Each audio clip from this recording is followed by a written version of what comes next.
என்ன ஒத்திகைனா வெடிகுண்டு சோதனை ஒத்திகை. என்ன செய்யறாங்க, திடீர்னு ஒரு 16 போலீசார் சூப்பர் மார்க்கெட்டு, பஸ் ஸ்டாண்டு எல்லாத்துலயும் மெட்டல் டிடெக்டர் மோப்ப நாயோட உள்ள புகுந்து ஒவ்வொரு ஆளையா செக் பண்ணி மோப்ப நாயை விட்டு மோப்பம் பிடிக்கக்கூடிய ஒரு வேலை. என்னன்னு கேட்டா, வெடிகுண்டு இருக்கிறதா ஒரு செய்தி வந்தா எப்படி அதை நாங்க கையாளுவது என்பது நாங்களே ஒத்திகை பார்த்துக் கொள்றோம், நாங்க டெஸ்ட் பண்றோம் அப்படின்னு சொல்லி ஒரு டெஸ்ட் பண்ணக்கூடிய ஒரு வேலை. இந்த ஆபரேஷன் அம்லான்றது என்ன பண்ணுவாங்க, இவங்களே 14 கடலோர மாவட்டங்கள்ல இவங்களே என்ன செய்வாங்கன்னா, இவங்க ஒரு 30 தீவிரவாதியா போலீஸை அனுப்புவாங்க. போலீஸ் தீவிரவாதியா மாறிடுவார். அன்னைக்கு ஒரு நாள் மட்டும் மாறி என்ன பண்ணுவாருன்னா, அவர் போட்டு வழியாவோ அல்லது வேற ஒரு வழியா ஊடுருவாரு, வெடிகுண்டு எடுத்துக்கிட்டு ஊடுருவாரு. இவங்க என்ன செய்வாங்க, எல்லாம் செக்அப் பண்ணி அந்த போலீஸ் அந்த திருட வேடத்தில் இருக்கக்கூடிய போலீஸ உண்மையான போலீஸ் வேடத்தில் இருக்கக்கூடிய அந்த போலீஸ் போய் பிடிக்கும். அதுக்கு பேரு தான் என்னது, ஆபரேஷன் அம்லா அப்படின்னு சொல்லி. இப்படிப்பட்ட ஒரு மிகப்பெரிய ஒரு கூத்து, கேலி கூத்து. இந்த மாதிரி ஒரு கூத்து உலகத்தில் எங்கேயும் பார்க்க முடியாது.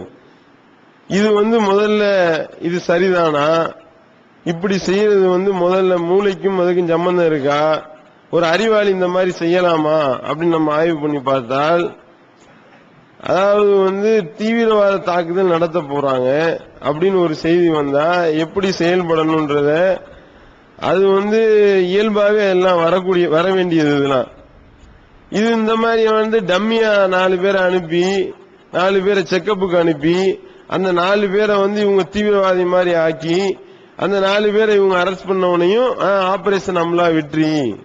என்ன ஆச்சுன்னா, இந்த ஆபரேஷன் அம்லாக்கு கொடுக்கப்பட்டக்கூடிய 13 செக் போஸ்ட் இதுக்காக அமைச்சு, நவீன கேமராக்களை இதுக்காக பொருத்தி, 16 நவீன ரக போட்டுகளை இதுக்காக வழங்கி, மெட்டல் டிடெக்டர் மோப்ப நாயி இவ்வளவும் வச்சு டம்மியா ஒரு தீவிரவாதி அனுப்புனாங்களா.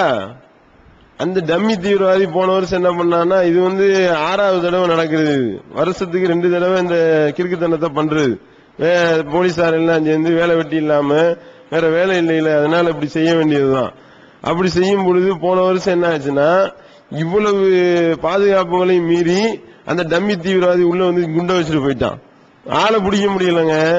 டம்மியா ஆளையே பிடிக்க முடியலன்னா நீங்க ஒரிஜினல் பீஸ் எங்க பிடிக்க போறீங்க அப்படின்னு நம்ம கேட்கக்கூடிய அளவுக்கு நிலைமை போயிட்டு இருக்கு. இவங்க இந்த மாதிரி நாங்க ட்ரைனிங் எடுக்கிறோம், வரக்கூடிய தீவிரவாதி இப்படித்தான் சொல்லிட்டு வர்றோம். ஆனா அவங்கள்ட்ட இந்த மாதிரி நான் இத்தனாம் தேதி இந்த கடலோர வழியா வரப்போறேன்ப்பா, ராமநாதபுரம் எல்லைக்குள் நுழைய போறேன், இந்த மாதிரி திருவாரூர் கடலோர பகுதிகளில் நான் உள்ள நுழைய போறேன் அப்படின்னு சொல்ல போறானா. அப்ப என்ன எப்படிப்பட்ட ஒரு கிறுக்குத்தனம் பாத்தீங்களா. இது எப்படி சரியா வரும்?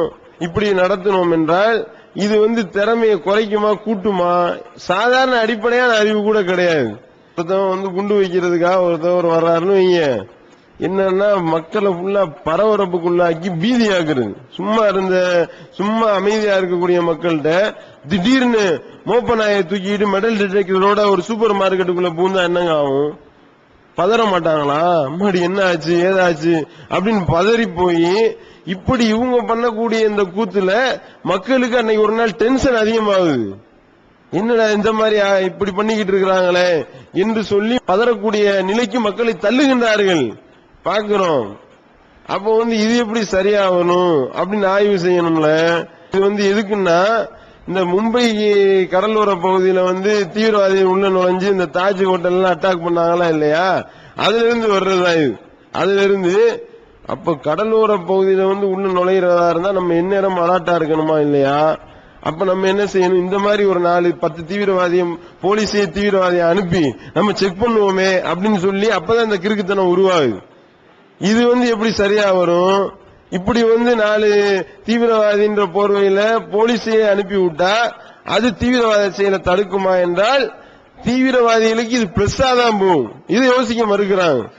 இப்ப ஒரு உண்மையான தீவிரவாதியை ஒருத்தன் உள்ள நுழையிறான்னு வைங்க, உள்ள நுழைஞ்சு குண்டு வைக்க போறான்.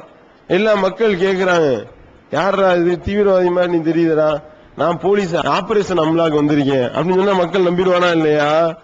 அப்ப இவங்க என்ன சொல்ல வர்றாங்கன்னா, இது மக்களை மடையர்களாக்கி மேற்கொண்டு போலீஸுடைய திறமையை குறைக்கிறதா இல்லையா? இப்படி 10 தடவை ஒரு ஆளை தூக்கிட்டு போற கடத்துற மாதிரி ஒரு 10 தடவை நடத்திட்டு என்னன்னு கேட்டா நாங்க சும்மா நாடகம் நடிச்சோம்னு சொல்லிட்டு கடைசியில் உண்மையான தீவிரவாதி கடத்தினா கூட ஒண்ணும் தெரியாது. கடத்துறாங்களா? கடத்துற ஆள் பயப்பட மாட்டான்.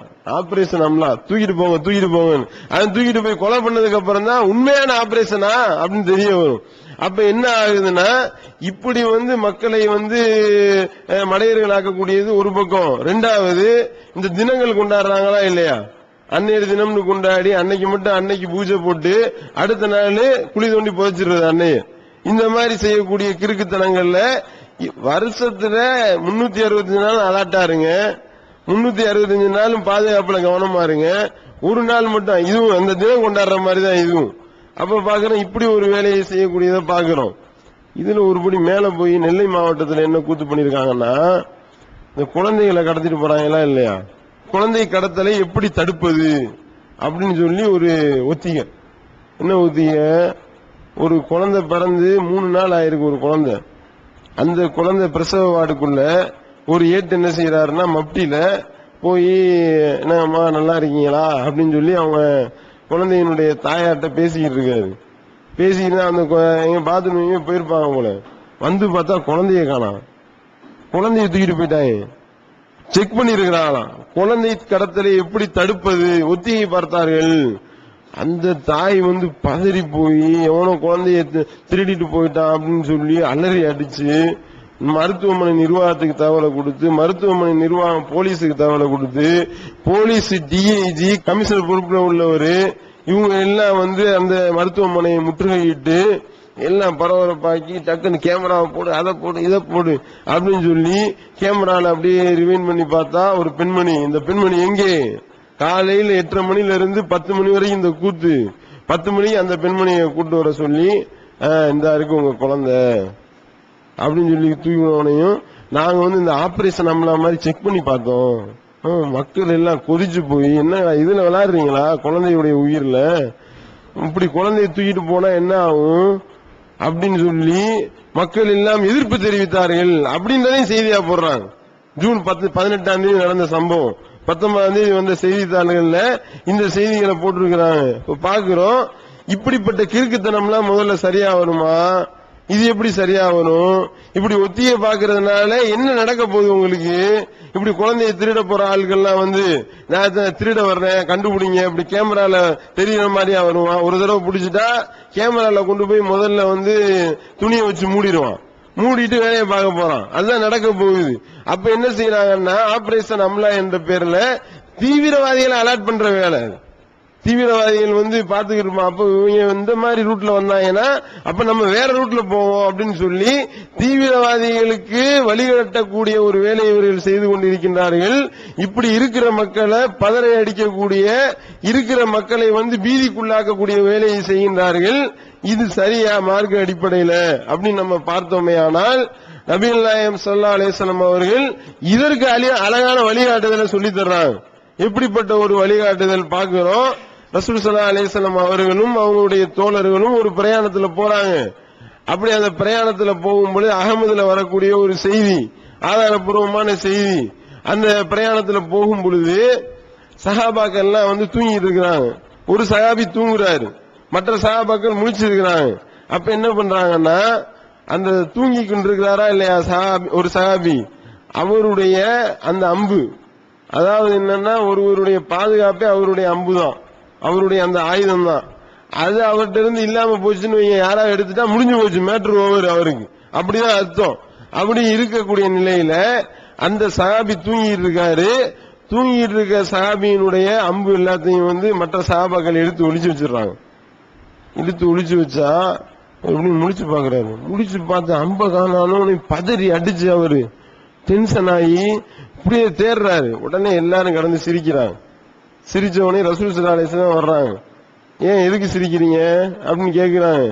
அப்ப யார சொல்லலாம், அந்த மாதிரி இவர் தூங்கி இருந்தாரு, அம்பெல்லாம் எடுத்து ஒளிச்சு வச்சுட்டோம், முடிச்சு பார்த்தவனே பதறி அடிச்சிட்டாரு அப்படின்னு ரசூல் ஸல்லல்லாஹு அலைஹி வஸல்லம் சொல்றாங்க. லா யஹில்லு லி முஸ்லிமின் அன் யுரவிய முஸ்லிமன், ஒரு முஸ்லிமை திடுக்கமுறை செய்வது இன்னொரு முஸ்லிமுக்கு ஆகுமானதல்ல. எப்படிப்பட்ட ஒரு வழிகாட்டுதல் பாத்தீங்களா? இப்படி நீ திடுக்கமுறை செய்யறன்ற பேர்ல நீ என்னத்தையாவது செஞ்சு தொலைச்சேன்னா, அந்த குழந்தையினுடைய தாய் ஹார்ட் அட்டாக்ல செத்து இருந்தா என்ன பண்ணிருக்கிறது, என்ன ஆயிருக்கும்? தூக்கிட்டு போகும்பொழுது அந்த குழந்தை 1.5 மணி நேரம் அந்த குழந்தைக்கு குழந்தை பால் இல்லாம அழுதுருக்குமா இல்லையா? அப்ப அந்த குழந்தை ஏதாவது மூச்சு திணறல்ல இறந்து போயிருந்தா யாரு பொறுப்பு? போன உசுரை இவங்க திருப்பி கொடுப்பாங்களா? இந்த ஆபரேஷன் நம்மளா நடத்துறவங்க. அப்போ என்ன நினைத்துக் கொண்டிருக்கின்றார்கள் என்றால், எதுவுமே ஒரு வழிகாட்டுதல் இல்ல, தான் தோண்டித்தனமா என்ன தன்னுடைய உள்ளத்துல தங்களுடைய உள்ளத்துல வருதோ எல்லாத்தையும் செய்யக்கூடியதை பார்க்கிறோம். ஆனால் நபிகள் நாயகம் ஸல்லல்லாஹு அலைஹி வஸல்லம் சொல்றாங்க, ஒரு முஸ்லிமை திடுக்கமுறை செய்வது இன்னொரு முஸ்லிமுக்கு ஆகுமானதல்ல. இந்த மாதிரியான கிறுக்குத்தனங்கள் எல்லாம் செய்யாதீங்க, இதெல்லாம் கிறுக்குத்தனம் என்பதை ரசூல் ஸல்லல்லாஹு அலைஹி வஸல்லம் அவர்கள் இவ்வளவு அழகா விளக்கி இதற்கு தடை போட்டு இருக்கிறத பார்க்கிறோம். அந்த அடிப்படையில இப்படி அழகான ஒரு வழிகாட்டுதலை காட்டக்கூடிய மார்க்கமா இஸ்லாமிய மார்க்கம் இருக்கின்றது. நல்ல வேளைக்கு அதே நேரத்தில் இந்த கற்பழிப்பு அதிகமா நடக்குது, அதை தடுக்கிறதுக்கு செக்அப் பண்றேன்னு என்னத்தையாவது செஞ்சு தொலைக்கல. அது வரைக்கும் ஆனா அடுத்த வருஷங்கள் அந்த மாதிரி கிறுக்குத்தனங்களை பண்ணாலும் பண்ணுவாங்களோ என்று நம்ம பயப்படுகின்றோம். கற்பழிப்பு, கொள்ளை அடிக்கிறது, கொலை பண்றது, இந்த மாதிரியான வேலையெல்லாம் ஆபரேஷன் கற்பழிப்பு, ஆபரேஷன் கொலைன்னு என்னத்தையாவது இறங்கி தொலைச்சிட்டா அது பிரச்சனை ஆயிரும்ன்றத இங்க இந்த அரசாங்கத்திற்கு நம்ம செய்தியாக சொல்லி முடித்துக் கொள்கிறேன். வாஹிதவான அல்ஹம்துலில்லாஹி ரப்பில் ஆலமீன். அல்லாஹ்